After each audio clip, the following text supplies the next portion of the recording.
CBSE ने इस साल से कई चेंजेस किए हैं। उनमें सबसे बड़ा चेंज 2026-27 के लिए जो किया गया है वो ये है कि क्लास 6 से अब मल्टी लैंग्वेज आपको लेनी पड़ेंगी। लैंग्वेजेस के लिए उन्होंने क्लास 6 में कंपलसरी कर दिया है। जैसे कि अब क्लास 6 में जो बच्चे आएंगे उनको 3 लैंग्वेजेस पढ़नी पड़ेंगी। एक तो उनकी मातृभाषा होगी, एक उनकी जो रीजनल लैंग्वेज है वो होगी, और एक फॉरेन लैंग्वेज को उनको लेना पड़ेगा। इसी तरह से क्लास 9 के लिए भी चेंज किया गया है। वहाँ पर जो मैथ और साइंस सब्जेक्ट है वो मैथ साइंस तो बेसिक रहेगा, लेकिन उसके साथ साथ उन्होंने उसमें मैथ एडवांस और साइंस एडवांस को भी एड ऑन कर दिया है। इस सारे सिस्टम का मतलब ये हुआ कि जो एनईपी हमारी 2020 की आई थी उसको इम्प्लीमेंट करना, यानी कुछ ऐसे सुधार शिक्षा के क्षेत्र में किए जाए जिससे कि जो है आगे जो चीज़ें हमारे पीछे समय के साथ नहीं हो पा रही थी उनको एनईपी में जो चीज़ें हमने रिकमेंडेशन दिए थे, तो एनईपी की जो रिकमेंडेशंस हैं उनको नए बदलावों को लागू करना, ये सबसे बड़ी इस बार इस 2026-27 में आपको देखने को मिलेगा। न्यू एजुकेशन पॉलिसी को इम्प्लीमेंट करने की कोशिश की जा रही है। अगर हम बात करें क्लास 6 में, तो क्लास 6 में जो मैंने आपको बताया कि उसमें 3 अब लैंग्वेजेस अनिवार्य कर दी गई हैं, कंपलसरी कर दी गई हैं।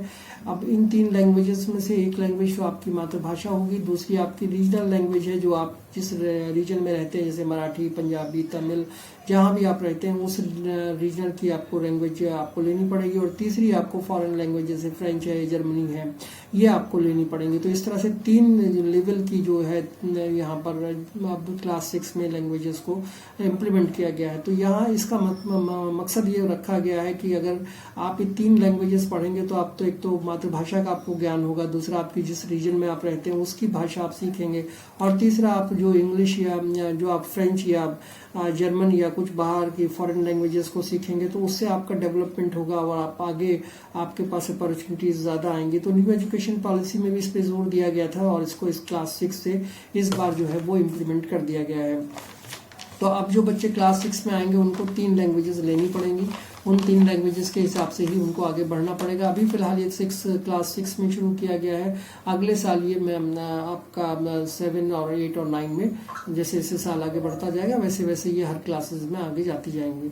अब बात करें कि मैथ और साइंस में क्या बदलाव हुआ है, तो मैथ और साइंस में क्लास 9 में एक बदलाव ये किया गया है कि जो मैथ है, मैथ तो वैसे ही जो आपका बेसिक मैथ है वो नई किताबें आ रही हैं, वो सब नई किताबें आपको लेनी पड़ेंगी। उसके अलावा आपको अब इसमें एक और चेंज ये किया गया कि मैथ को मैथ और मैथ एडवांस में चेंज किया गया और साइंस को साइंस और साइंस एडवांस में चेंज किया गया है। ये इसलिए चेंज किया गया है कि जो बच्चे बहुत ज़्यादा इंटरेस्टेड है मैथ को पढ़ने में, साइंस को पढ़ने में, तो वो अपना मैथ और साइंस में स्पेशलिटी अगर हासिल करना चाहते हैं तो उनके लिए एक अलग से उस पर टेस्ट को रखा गया है ताकि वो स्पेशलाइजेशन उसमें कर सके मैथ में, और इसको मैथ एडवांस का नाम दिया गया है। ये इस बार 9th क्लास से शुरू हो जाएगा।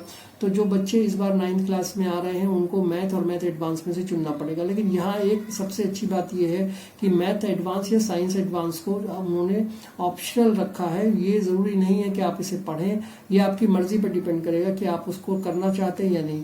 सिर्फ उन बच्चों के लिए होगा जो कहीं मैथ और साइंस में अपने आप को ज़्यादा उनकी रुचि है या थोड़ा और एडवांस सीखना चाहते हैं, तो उसके लिए ये सब किया गया है।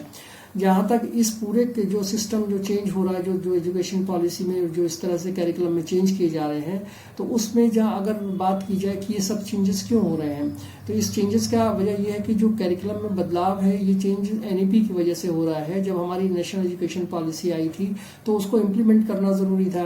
अब जो एनईपी है उसको इम्प्लीमेंट तो हम स्कूल्स में सीधे कर नहीं सकते, तो उसके लिए हमको एक नेशनल कैरिकुलम फ्रेमवर्क बनाना पड़ेगा। तो वो नेशनल कैरिकुलम फ्रेमवर्क पहले बनाया गया, उसके बाद इसको एनसीईआरटी को दिया गया। एनसीईआरटी को बताया गया कि भाई ये नेशनल कैरिकुलम फ्रेमवर्क हमने तैयार कर लिया सीबीएसई ने, फिर वो एनसीईआरटी को दिया। एनसीईआरटी ने कैरिकुलम उसके ऊपर बनाया और बुक्स को रिलीज करने का काम अब शुरू कर दिया है। तो धीरे धीरे करके बुक्स मार्केट में आ रही हैं।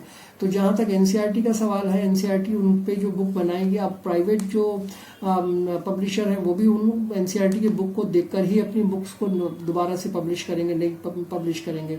तो जहां तक सवाल है कि ये एनईपी के लाभ क्यों इसको इम्प्लीमेंट किया गया, क्यों इस बार से ये सब शुरू किया गया है, तो उसकी वजह ये है कि जो एनईपी में जो चेंजेस आए हैं, जो एनईपी में हमारी न्यू एजुकेशन पॉलिसी में कहा गया है, उसको इम्प्लीमेंट करने के लिए हमारा एनसीएफ बना, नेशनल करिकुलम फ्रेमवर्क बना।